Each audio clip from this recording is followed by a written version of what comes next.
Sejam bem-vindos, meu povo querido. Bom dia, boa tarde, boa noite. Animação aqui neste lugar para trazer a melhor aula de Direito Civil para você que eu puder dar no meu limite, mas eu estou aqui disponível para você. Então eu quero te convidar a prestar atenção total nessa aula. Livra-te de todas as distrações, tira o celular do teu campo de visão, traz o Código Civil, abre o nosso querido e também o teu caderno, tua caneta, faz as devidas anotações que hoje a aula está muito boa e tudo isso com muito carinho feito para você. Vamos lá? Então, para a gente dar início, vou até desligar aqui a nossa música de entrada. Então, para a gente dar início à nossa aula, primeiro eu quero saber como é que vocês estão seguindo a quarentena direitinho, tá tudo ok? Beleza, espero que sim. Pessoal, nós fizemos a nossa atividade, né, da matéria passada, que nós falamos sobre erro do negócio jurídico. E aí nós fizemos uma atividade que deu um BO grande para que a gente pudesse enviar a atividade para que pudesse corrigir, né, para que eu pudesse corrigir. Tentamos no meu e-mail pessoal, superlotou o meu e-mail, as pessoas não colocavam o assunto correto, não consegui identificar de quem era quem, de qual turma que você estava cursando. Enfim, caos total. Mudamos para a plataforma CadWeb e lá nós tivemos a infelicidade de que alunos que não têm computador não estavam conseguindo baixar os arquivos. Enfim, tivemos que mudar a estratégia e agora, para dar um ponto final, eu coloco, para dar um ponto final nisso, nós criamos um e-mail para cada turma. E aí, quando você fizer sua atividade, você faz o formato PDF, transforma em formato PDF e envia para o e-mail da sua turma, que eu vou corrigir, e reenviar para o e-mail de origem. Sem problema, sem bronca nenhuma. No arquivo de PDF, tu coloca o teu nome completo. No assunto do e-mail, tu coloca teu nome completo. Fechou, envia para o professor. Só glória, só bênção. E tua atividade vai ser corrigida. Beleza? Para a gente iniciar a nossa aula, hoje, antes de adentrarmos no assunto de hoje, eu gostaria de voltar um pouco no assunto passado para deixar umas coisas claras que não ficou na aula passada. Pessoal, eu coloquei a simulação como defeito do negócio jurídico, mas apenas para fins didáticos, para que a gente possa entender o todo dos defeitos, aquilo que macula o nosso negócio jurídico. O nosso Código Civil, desde o advento do Código 2002, tirou a simulação do campo dos defeitos do negócio jurídico e transportou para a seção de nulidades do negócio jurídico. Se tu for fazer uma prova de concurso público, você não vai identificar a simulação como um defeito do negócio jurídico, mas como causa de nulidade absoluta do negócio jurídico. Mas para fins didáticos, nós continuamos com o nosso DEFLIX para que você compreenda todos esses defeitos, o que cada um é, o que cada um tem, quais são as suas características, quais as repercussões jurídicas de cada erro. Beleza? Então vamos dar continuidade hoje e nós vamos falar hoje sobre dolo do negócio jurídico. O dolo, a intenção de macular. Vamos lá? Simbora, vem comigo.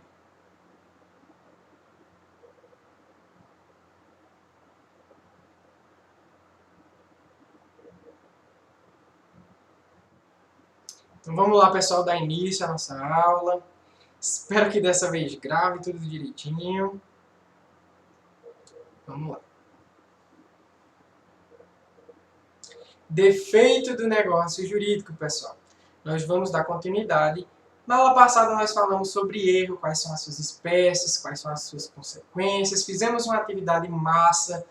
Estou começando a ler ainda o que cada um escreveu, mas eu creio que todo mundo tenha se saído muito bem. Muitos alunos me procuraram para tirar suas dúvidas e eu estou aqui inteiramente à disposição. Beleza? Simbora. Dolo. O tema de hoje é dolo. O que é o dolo?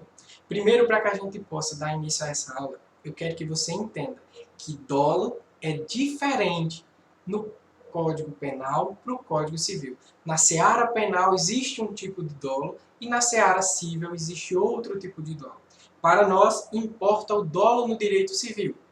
Direito penal deixa para os outros professores, né? E aí você vai entender. Se você já estudou dolo no direito penal, eu quero que você esqueça agora e mentalize somente dolo no direito civil, que tem consequências jurídicas um pouco diferentes, beleza? O dolo vai estar lá no artigo 145 e 146 e seguintes do Código Civil.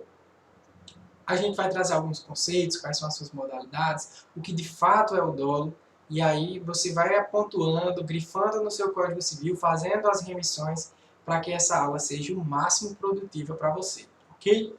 Então, o que é o dolo, professor? O que é o dolo? O que vem a ser o dolo no direito civil?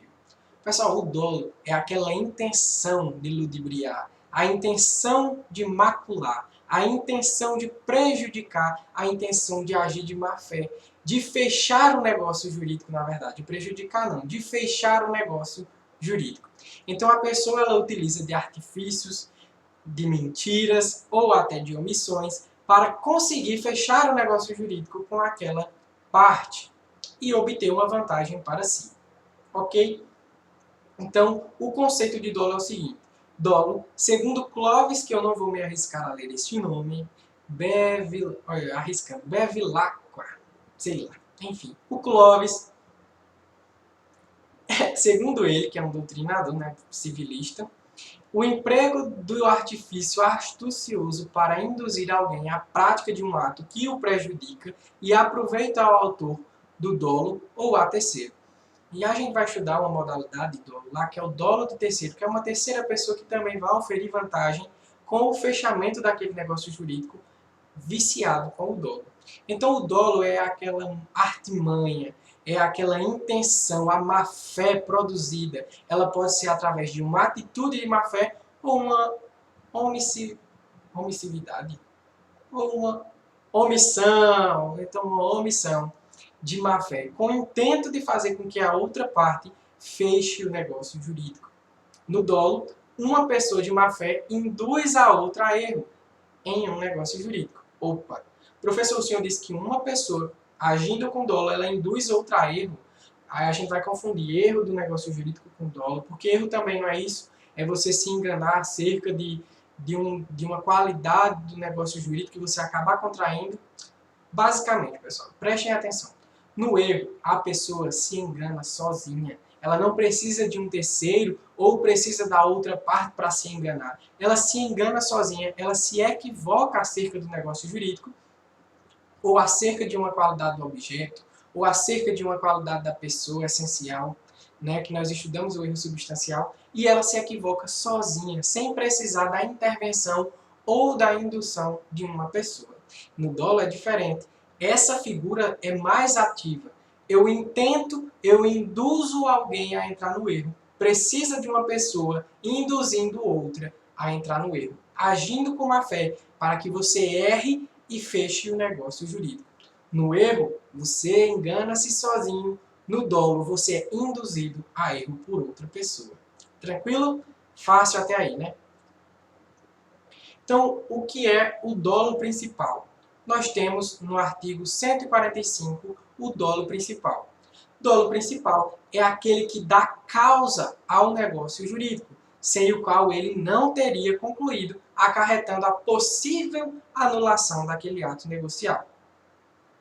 Então, pessoal, o dolo principal é aquilo que dá causa ao negócio jurídico. Assim como no erro substancial, a substância que dá causa, aqui no dolo também.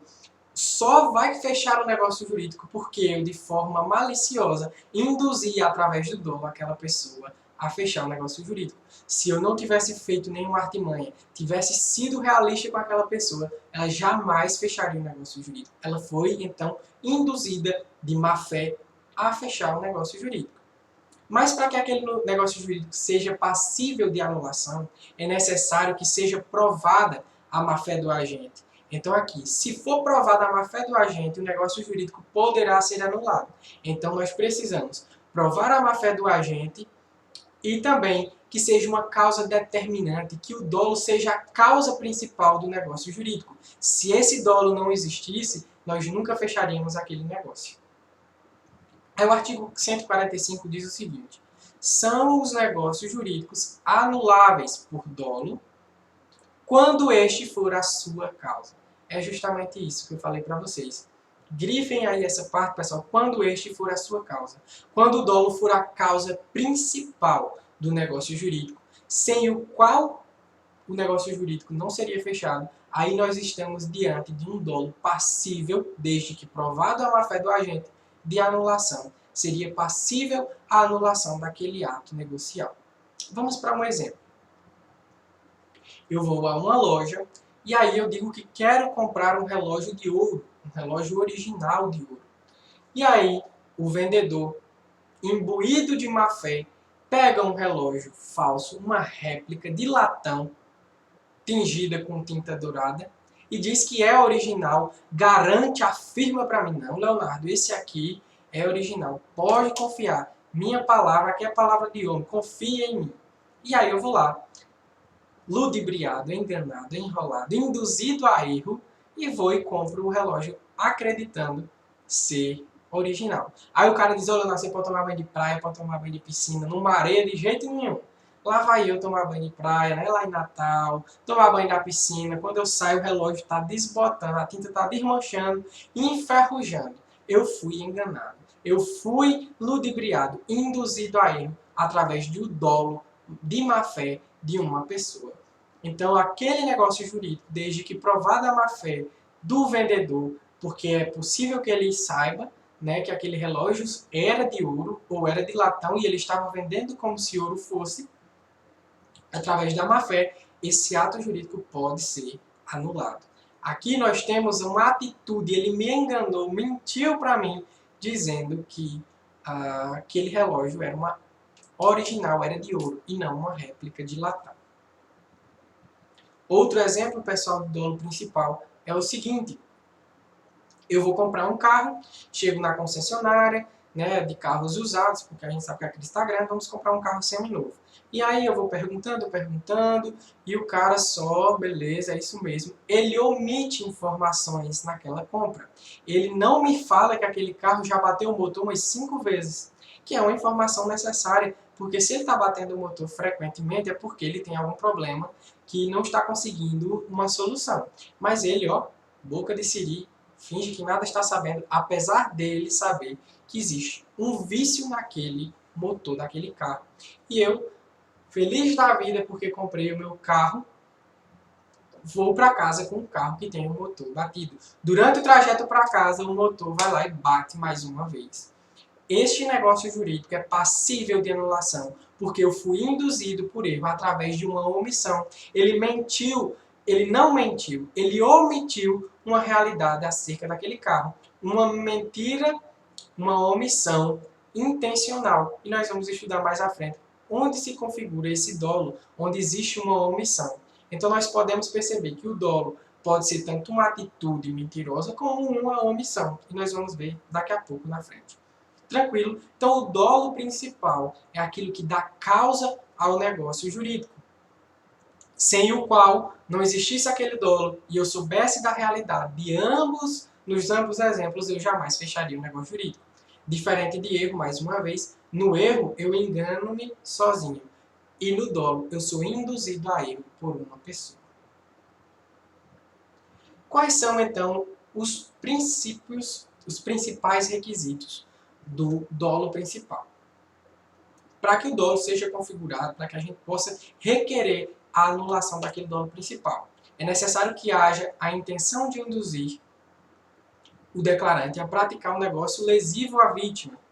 Os artifícios, letra A, vamos lá, pessoal, com calma. Haja a intenção de induzir o declarante a praticar um negócio jurídico lesivo à vítima. Então precisa ter a intenção, a má-fé de causar um negócio lesivo à vítima. O declarante ele tem ciência e pratica aquele ato ciente, tentando, auferir uma vantagem em cima da vítima. Então há uma intenção de provocar algo, de fechar o negócio jurídico através do dolo. Os artifícios maliciosos sejam graves, aproveitando a quem os alega para indicar fatos falsos, por suprir ou alterar os verdadeiros, ou por silenciar algum fato que se deve revelar ao outro contratante. Então, os artifícios devem ser graves e que vai aproveitar para quem o alega. Ele vai ganhar uma vantagem. Além de ele ter a intenção, a má-fé de conseguir fechar aquele negócio jurídico através de mentiras ou omitindo informações importantes, ele vai ter que auferir uma vantagem, ele vai ter que se beneficiar, vai ser aproveitado algo para ele. Intenção e má-fé e proveito a quem o alega. seja a causa determinante da declaração de vontade. Dolus causa danos, cujo efeito será a anulabilidade do ato, por consistir um vício de consentimento. Então, vai ser a causa determinante da vontade daquela pessoa. O dolo principal é a causa determinante daquela pessoa.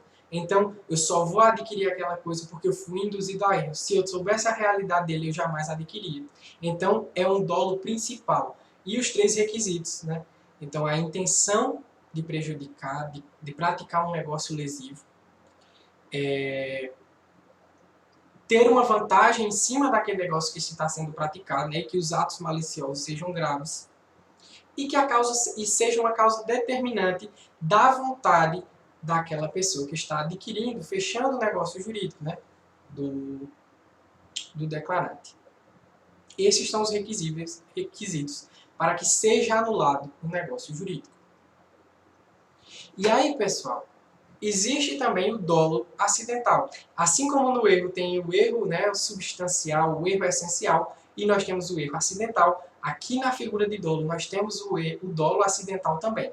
O conceito é o seguinte: o dolo acidental, ou dolus incidens, é o que leva a vítima a realizar o negócio jurídico, porém em condições mais onerosas ou menos vantajosas, não afetando sua declaração de vontade, embora venha a provocar desvios, não se constituindo vício de consentimento, por não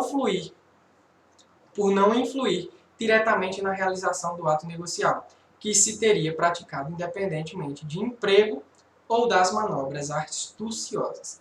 Pessoal, aqui no dolo acidental, independente de que haja dolo ou que não haja dolo, aquela pessoa que estava com a vontade tem a sua declaração de vontade manifesta de forma clara, expressa, ainda que exista dolo, ela teria vontade de fechar o negócio jurídico. Eu vou dar um exemplo para que fique claro, mas desde que vocês saibam que o dolo principal afeta diretamente a causa determinante do negócio jurídico. Já no dolo acidental, apesar de existir um dolo, apesar de existir um vício, aquela pessoa quer fechar o negócio jurídico de todo jeito. Este não será anulado. E nós vamos ver por quê. Vou dar um exemplo para ficar mais claro. Maria, o sonho de consumo da vida de Maria era comprar essa casa que vocês estão vendo aí. Então, Maria trabalhou a vida inteira, o objetivo de vida, a meta de vida dela era adquirir esta casa. Maria trabalhou anos e anos para comprar a casa, era um total de 1 milhão e 500 mil reais a casa. Maria trabalhou duro, conseguiu juntar o dinheiro e foi até Alex, que é o vendedor da casa, o proprietário, para comprar. Durante o ato de compra, Alex diz que a casa tem 500 metros quadrados e que a casa é muito boa e que ela vai ficar muito satisfeita. E Maria paga o valor por 500 metros quadrados. Sendo que Alex mentiu sobre as metragens da casa. A casa, na verdade, valia 400 metros quadrados e não 500, como ele tinha dito. Então ele mentiu acerca de uma informação de forma maliciosa, agindo com dolo. Mas a vontade de Maria era tão grande de comprar a casa, era o sonho dela, que não vai afetar a vontade dela. Se ele tivesse dito que a casa tinha 400 metros quadrados e não 500, ela teria comprado da mesma forma, porque a vontade dela não foi atingida. Era o sonho de consumo daquela casa. Então o que acontece nessa situação? Quais são as consequências jurídicas oriundas do dolo acidental, já que ele não é passível de anulação? Só o que é passível de anulação vai ser o dolo principal. O dolo acidental não é. E o que acontece, professor? O dolo acidental, por não ser vício de consentimento, nem causa do contrato, não acarretará a anulação do negócio jurídico, obrigando apenas a satisfação de perdas e danos ou a redução da prestação convencionada. Maria não vai poder anular o negócio jurídico, porque era a intenção dela, até porque ela nem quer anular o negócio jurídico. O que vai acontecer? Maria vai pedir a redução do valor. Se ela pagou por 500 metros quadrados, mas na verdade aquela casa tem 400 metros quadrados, Alex, que é o proprietário, vai devolver a quantia referente aos 100 metros que ele aumentou de forma maliciosa. Então, Maria vai ter uma redução no valor da casa, né? E vai pagar pelo valor original. Alex vai devolver o valor que ele pegou dela a mais o que ele auferiu de vantagem ilícita, mais perdas e danos, caso Maria queira, fiquei muito constrangida porque era o sonho da minha vida e eu gastei um valor absurdo a mais, então estou muito ofendida. Vamos requerer danos morais. É passível de danos morais, também danos materiais, se caso Maria tenha algum prejuízo em relação a isso, ok? Então o dolo acidental não é passível de anulação porque ele não é um vício de consentimento, porque ele não afeta a vontade da pessoa, ele não afeta o consentimento daquela parte, por ser um desejo manifesto dele, ok? E aí, pessoal, nós vamos para algumas classificações do dolo. Existe o dolo positivo e o dolo negativo. O dolo positivo, pessoal, está embasado numa atitude maliciosa. Aquela pessoa predestinada a fechar um negócio jurídico e induzir aquela pessoa a erro tem uma atitude, então ele mente, ele inventa falsos argumentos, ele inventa falsas qualidades, ele mente, induz claramente a erro aquela pessoa, que é o motivo, né, pelo qual ela decide fechar um negócio jurídico. O dolo positivo é artifício astucioso decorrente de um ato comissivo em que a outra parte é levada a contratar por força de afirmações falsas sobre a qualidade da coisa. É uma atitude de má-fé. Por isso que fala que é um ato positivo, é um ato comissivo. Ele é conhecido também como dolo positivo ou comissivo justamente porque é uma atitude de má-fé. Aquela pessoa inventa uma mentira. Lembra do nosso primeiro exemplo que eu disse para vocês que o vendedor me induziu a comprar um relógio de ouro, afirmando que aquele relógio era de ouro, que não mareava. Então ele tomou uma atitude e disse que aquele relógio era de ouro. Na verdade, não era. Ele tinha conhecimento de que não era. Dolo positivo principal. Beleza? O dolo negativo, por sua vez, pessoal, ele está embasado em uma omissão. A pessoa silencia, faz boca de siri e não fala, não traz fatos relevantes sobre o negócio jurídico que aquela parte decide contratar. E é por isso que ela contrata. Vamos lá. O dolo negativo vem a ser a manobra astuciosa que constitui uma omissão dolosa ou reticente para induzir um dos contratantes a realizar o negócio. Ocorrerá quando uma das partes venha a oculta algo, né, ela omite, que a outra pessoa deveria saber, e se não saber, não teria efetivado o negócio jurídico. E se souber, né, não teria efetivado o negócio jurídico.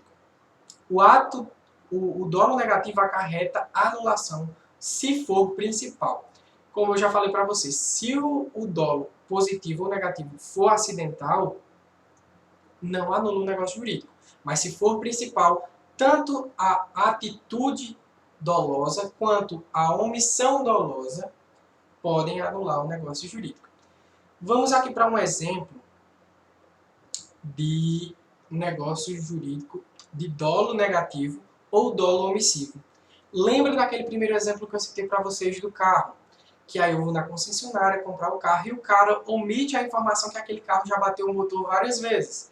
É uma informação importante. Se eu tivesse conhecimento dela e ele não tivesse feito boca de siri calado, eu não teria comprado aquele carro. Mas como ele omitiu informações importantes, ele fez um silêncio intencional, tendo ciência da real realidade do carro, eu adquiri, eu fechei o negócio jurídico. Fui induzido através de omissão a fechar o negócio jurídico, porque era causa determinante, era causa principal do negócio jurídico. Vamos ler e interpretar o artigo 147 do Código Civil.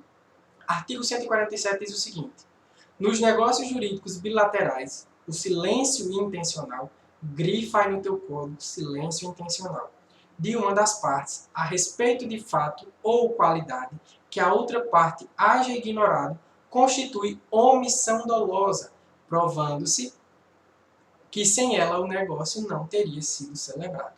Então nós temos dois requisitos aqui: omissão dolosa, né, e o silêncio intencional. E outra coisa, qualidade que a outra parte haja ignorada. A outra parte não tem conhecimento, ela não consegue perceber. Existe o silêncio intencional.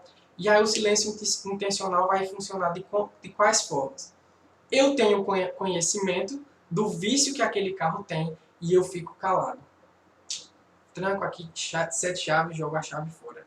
Então, eu estou praticando um silêncio intencional, ok?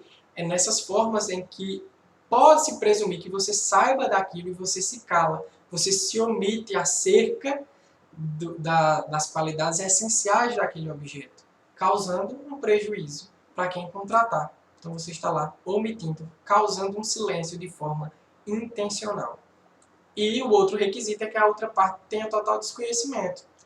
Digamos que se você conheça, que você não conheça o vício que tem naquele negócio, se você vende, você não vai estar omitindo nada, você não tem ciência, então você também não pode ser prejudicado, nem pode dizer que você agiu com dolo se você não tinha ciência.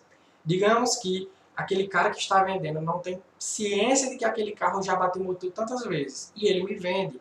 Ele vai estar agindo com dolo? Não, ele não tinha conhecimento daquele vício. Agora, se ele tem e ele omite, nós estamos diante do silêncio intencional. Conseguiram compreender? Então, quais são os requisitos para o dolo negativo? Vamos lá. Vamos voltar aqui no artigo que diz: nos negócios jurídicos bilaterais, o silêncio intencional. Então, um dos primeiros requisitos é que o negócio jurídico seja bilateral, o contrato seja bilateral. Silêncio sobre uma circunstância ignorada pela outra parte. Eu tenho conhecimento, mas eu me calo e a outra parte não tem noção nenhuma do que eu estou omitindo. E aí ela vai ser prejudicada por fechar um negócio jurídico de forma maliciosa. Intenção de induzir o outro contratante a praticar um negócio jurídico. O meu silêncio, a minha omissão, faz com que aquele a outra parte feche o negócio jurídico. Relação de causalidade entre a omissão intencional e a declaração volitiva. Pessoal, existe um elo de ligação entre a minha omissão e o resultado, que é a conclusão, o fechamento do negócio jurídico, né, do acordo jurídico. O meu silêncio é a causa principal que aquele negócio jurídico fechou. Se eu falasse a realidade daquele negócio, se o negócio jurídico acontecesse, não tem dolo, porque eu estou ciente, eu estou conivente com aquilo que estou adquirindo. Agora, se aquele meu silêncio faz com que aquela outra pessoa compre, seja a causa determinante que aquela pessoa adquira, entre no negócio jurídico, nós estamos diante aí de um nexo de causalidade. Eu só comprei porque você se omitiu enquanto às qualidades essenciais daquele objeto, daquela pessoa, enfim. O dolo é exatamente isso. Esse nexo de causalidade é justamente isso. Prova da não realização do negócio jurídico se o fato omitido fosse conhecido da parte contratante. Então eu tenho que provar que se eu conhecesse, enquanto a parte contratante, conhecesse aquele vício que a outra parte omitiu, eu não realizaria o negócio jurídico. Então, diante de todos esses requisitos, o negócio jurídico negativo, o negócio jurídico omissivo, o dolo omissivo, diante do dolo omissivo, diante do dolo negativo, cumprindo com todos esses requisitos, nós podemos anular o ato negocial. Pode-se pleitear a anulação do negócio jurídico. Perfeito? E aí, pessoal, existe uma terceira figura, nós já estudamos aí, ó, dolo principal, dolo acidental, dolo positivo, dolo omissivo ou negativo, e agora nós vamos estudar o dolo de terceiro. Para que a gente entenda o que é o dolo de terceiro, nós precisamos entender primeiro o que é um terceiro, né? Então, o que é um terceiro nessa relação jurídica? É justamente uma pessoa que não faz parte da relação jurídica. Se nós estamos diante de um contrato de compra e venda, nós temos partes, vendedor e comprador. Quem é que vai ser o terceiro? Aquele que não faz parte dessa relação jurídica. Seja alheio àquela relação jurídica. Ele não vai ser nem vendedor e nem comprador. Ele é um terceiro alheio à relação jurídica. Se nós estamos falando de um contrato de locação, onde tem de um lado o locador e o locatário, quem é que vai ser um terceiro? Quem não seja nem locador e nem locatário. É uma terceira pessoa. E aí pode existir a má-fé de uma terceira pessoa que induz ao fechamento do negócio jurídico. Vamos lá. Isso está previsto, o dolo de terceiro, lá no artigo 148, que diz o seguinte: pode também ser anulado o negócio jurídico por dolo de terceiro, se a parte a quem aproveite dele tivesse ou devesse ter conhecimento. Em caso contrário, Ainda que subsista um negócio jurídico, o terceiro responderá por todas as perdas e danos das partes a quem ludibriou. Vamos com calma. Pode também ser anulado o negócio jurídico por dolo de terceiro, se a parte a quem aproveita dele tivesse ou devesse ter conhecimento. Nós temos uma situação. Em caso contrário, duas situações, né? Quando você tem conhecimento do dolo praticado por terceiro ou quando você deveria ter conhecimento do dolo praticado por terceiro. Em caso contrário, ainda que subsista o negócio jurídico, o terceiro responderá por todas as perdas e danos da parte a quem ludibriou. Agora, se você não tem conhecimento do dolo de terceiro e você nem poderia ter conhecimento daquele dolo, então o terceiro ele vai ser responsabilizado por todas as perdas e danos a quem o ludibriou. E aí qual é o conceito para que a gente finde e comece a dar exemplos para ficar mais fácil? Se o dolo for provocado por terceira pessoa a mando de um dos contratantes ou com concurso de direito deste, o terceiro e o contratante serão tidos como autores do dolo. Vamos ver quais são as hipóteses a partir desses momentos que eu disse. Fazendo a leitura do artigo 148, a gente viu que tem 3 hipóteses. A primeira, o dolo poderá ser praticado por terceiro com a cumplicidade de um dos contratantes. Eu vou vender o meu carro. Não, vamos botar aqui um imóvel. Eu vou vender o meu imóvel. E aí eu contrato um... Como é que chama o nome, meu Deus? Um corretor de imóveis. E aí eu digo, olha, essa casa aqui é muito perigosa. A rua onde ela fica é muito perigosa. Já todo mundo que morou nessa casa aqui foi assaltado umas 2 ou 3 vezes. Realmente, assim, é o epicentro, né, da boca onde os ladrões estão ali para lhe assaltar. Então, diante dessas informações, ciente tanto o contratante quanto o terceiro, né, que foi alheio àquela relação, vai e vende para Maria. Maria, tu quer comprar essa casa? A casa é boa, a casa não tem nenhum vício, a casa é segura, presta demais pela segurança, é lá é o lugar mais seguro. Debaixo das asas de Deus e dentro dessa casa. É os 2 lugares mais seguros que existem. Então Maria lá, né, toda esperançosa, vai e compra a casa. 3 dias depois, Maria sofre assalto. O pai de Maria sofre assalto. O filho de Maria sofre assalto. Todo mundo é assaltado dentro da casa. Só faltam levar eles embora como sequestro. Foram todos assaltados. Maria foi lá e disse, rapaz, eu fiquei sabendo que naquela rua todo mundo assalta isso. Eu quero anular o negócio jurídico porque eu só comprei porque eu queria uma casa segura. Não sei o que, não sei o que. Vejam só, a primeira situação. Tanto o contratante quanto o terceiro sabiam do dolo. Então, eles podem se pleitear a anulação do negócio jurídico nesse caso. Beleza? Outra situação. O artifício doloso advém de terceiro, mas a parte a quem aproveita o conhece ou deveria conhecer. O que é que acontece? Essa parte que aproveita, conhece ou deveria conhecer é quando é a esposa, quando é o filho, quando é uma parte que realmente é próxima e que deveria conhecer. Então, neste caso também, que você deveria conhecer aquela situação, você também pode ser anulado no negócio jurídico. Por exemplo, você contrata o terceiro, mas você é primo, digamos que você é primo do terceiro. Primo íntimo, que sabe tudo da casa do terceiro. É o teu primo que tu chamou para vender a casa. O primo deveria conhecer ou conhece a realidade da periculosidade daquela casa, daquele bairro, daquela localização. Então, neste caso, como o primo deveria conhecer ou conhece, também é passível de anulação. Maria pode pleitear a anulação do negócio jurídico.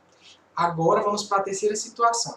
Se o contratante não sabe que a terceira pessoa está mentindo e pregando informações falsas, aí nós vamos entrar naquela última situação do artigo. Vamos lá voltar.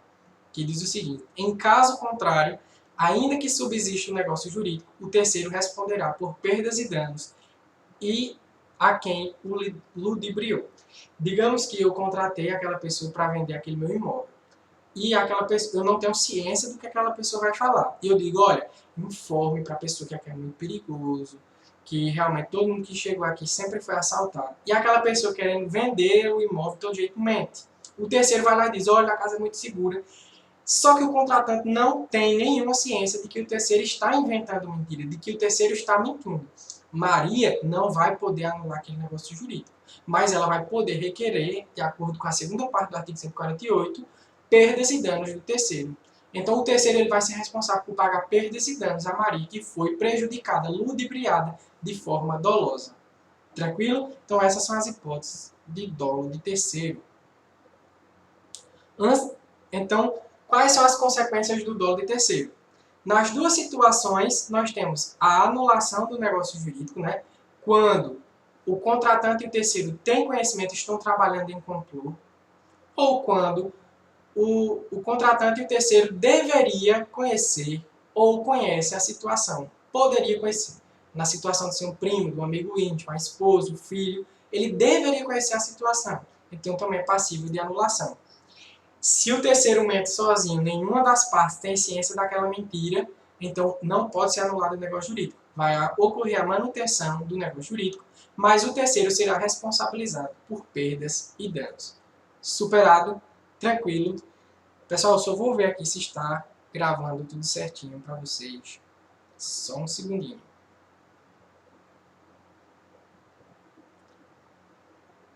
Tá sim, galera. Vamos lá continuar, porque eu gravei da outra vez e não passou os slides, mas graças a Deus agora tá tranquilo. Vamos dar continuidade lá.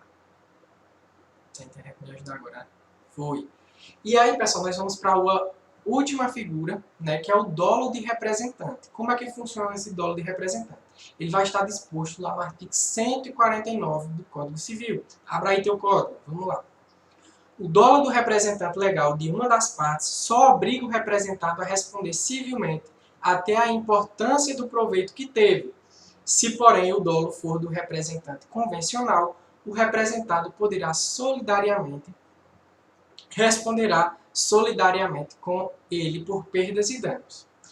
Primeiro, a gente tem que entender que existe o dolo de representante legal ou convencional de uma das partes não pode ser considerado de terceiro, pois nesta qualidade, age como se fosse o próprio representado, sujeitando a responsabilidade civil até a importância do proveito que tirou do ato negocial com ação regressiva contra o representante.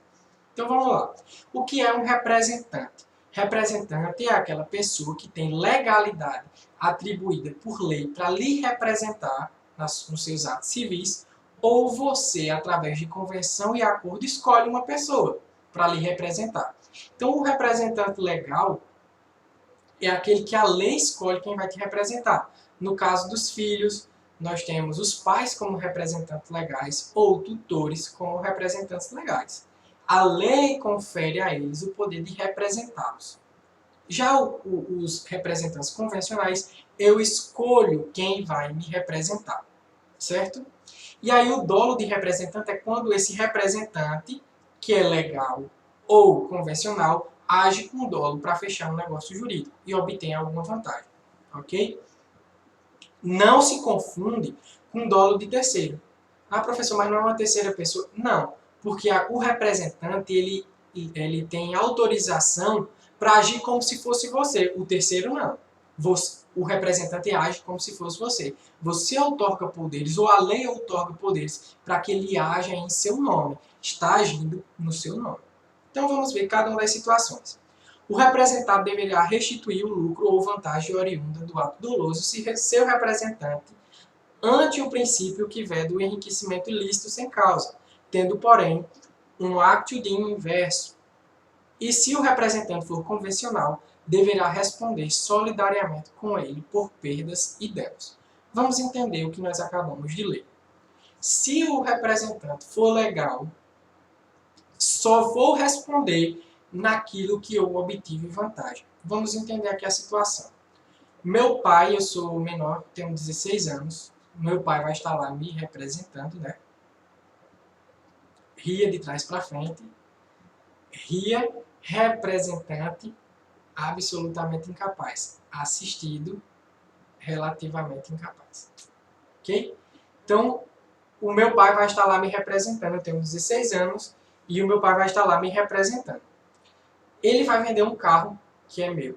E aí, ele vende o carro com a vantagem de 50% a mais do valor de mercado. Ele quer ganhar uma vantagem ilícita sobre aquele carro, porque aquele carro não tem aquele valor. Então, ele procura uma pessoa que não tem tanto conhecimento do mercado de carros, né, de automobilístico, e aquela pessoa compra aquele carro por um valor de 50% a mais. O meu pai é o meu representante legal. A lei confere ele como representante. Ele agiu de forma dolosa, com a intenção, com a malícia de obter uma vantagem para si, induzindo aquela pessoa a fechar um negócio jurídico, né? Mas aquela pessoa, quando for anular o negócio jurídico, eu, enquanto representado, só terei que pagar ou restituir o valor que é oferido de vantagem, ou seja, os 50%. Eu vou só devolver os 50% que eu obtive de vantagem, porque é até o limite civil, de acordo com o artigo 149. Vamos lá, ó. O dolo do representante legal de uma das partes só obriga o representado a responder civilmente até a importância do proveito que ele teve. Se for um dolo principal, claro, e eu não obtive nenhuma vantagem, encerra a obrigação, a gente não vai ter que devolver nada. Só devolve se eu obtive alguma vantagem. Como eu obtive, no caso, 50%, eu vou devolver os 50%. Respondo no limite civil da vantagem que eu obtive. Beleza? Agora, pessoal, se eu escolho uma pessoa para ser o meu representante, não é a lei que confere, agora é a minha vontade que escolhe uma pessoa para ser meu representante legal. O que aquela pessoa decidir, eu vou ser solidário. Vou responder solidariamente. Por isso que você tem que arcar com as consequências de quem você escolheu para lhe representar. Se aquela pessoa fecha um negócio jurídico, você contratou aquela pessoa para fazer um negócio jurídico do carro, né? Ela é um representante convencional, através de acordo, não legal, através da lei. E aquela pessoa obtém uma vantagem se a parte que foi ludibriada requerer danos, perdas e danos, você, enquanto representante e enquanto representado, serão solidários para responder civilmente por perdas e danos, mais a anulação do negócio jurídico. Neste caso, vai ser passível a anulação mais perdas e danos se for dolo principal. Lembrando que dolo acidental nunca vai ter o que? A anulação do negócio jurídico. Existe também, pessoal, o dolo bilateral ou recíproco. Ficou claro? Se não ficou, vocês entram em contato comigo que eu vou estar sanando as dúvidas de cada um. Minhas redes sociais estão disponíveis para que você possa estar entrando em contato. O dolo bilateral ou dolo recíproco. Pessoal, este dolo aqui é quando as duas partes agem de má fé uma com a outra para fechar um negócio jurídico. Vamos ler aqui o artigo 150 do Código Civil. Diz o seguinte: se ambas as partes procederem com dolo, nenhum pode alegá-lo para anular o negócio jurídico ou reclamar indenização. Dolo de ambas as partes ou dolo recíproco. Pode haver um dolo de ambas as partes que agem dolosamente praticando ato comissivo ou configurando-lhe torpeza bilateral. Validade do ato negocial praticado em razão do dolo recíproco. Se o ato negocial foi realizado em virtude do dolo principal ou acidental de ambos os contratantes, não poderá ser anulado. Nem se poderá pleitear indenização. Ter-se-á uma neutralização do delito, porque há compensação entre os dois ilícitos. A ninguém caberá se aproveitar do próprio dolo. Se ambas as partes contratantes se enganam reciprocamente, uma não poderá invocar outra o dolo, que ficará paralisado pelo dolo próprio. Pessoal, aqui ambas as partes estão com dolo. Vamos dar um exemplo aqui. Eu vou trocar um carro com o seu carro.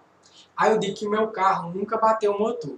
E aí eu digo que os meus pneus do meu carro nunca derraparam, não estão carecas, estão em perfeitos estados. Então, eu enganei você e você me enganou. Não tem como eu alegar que você agiu com dolo, nem você tem como agir com dolo. Alegar que eu agi com dolo, tentando a anulação do negócio jurídico.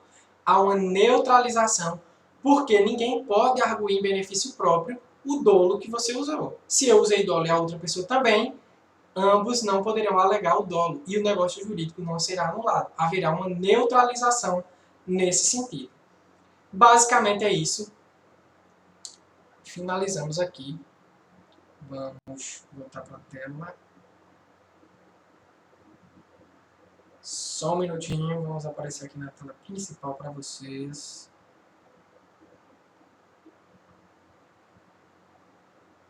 Opa! Então, pessoal, basicamente é isso. O nosso dolo, tudo que foi dolo hoje nós tratamos. Todas as espécies, dolo positivo, dolo omissivo ou negativo, dolo bilateral, dolo acidental, dolo principal, dolo de terceiro, dolo de representante, então todas as espécies de dolo você viu hoje. E aí nós sabemos que o dolo principal, quando ele existir no negócio jurídico, é passível de anulação, desde que cumpra com todos os requisitos. Já o dolo acidental, ele não é, porque não macula a vontade do contratante. Não chega a ser um vício do consentimento, porque em que pese ele conheça o vício, ele ainda aceitaria comprar um negócio jurídico. Ok? Então, pessoal, o dolo é basicamente isso. Espero que você tenha gostado da nossa aula. Espero que você esteja muito empolgado para o nosso semestre. Não deixe que a desmotivação venha dominá-lo. Continue estudando, continue se entregando aos estudos, porque o teu futuro é um sucesso. E nós vamos passar disso tudo. E brevemente estaremos juntos em sala de aula, novamente, para trocar essa experiência de forma mais calorosa. Tá certo? Um grande abraço para todos. Até a próxima aula.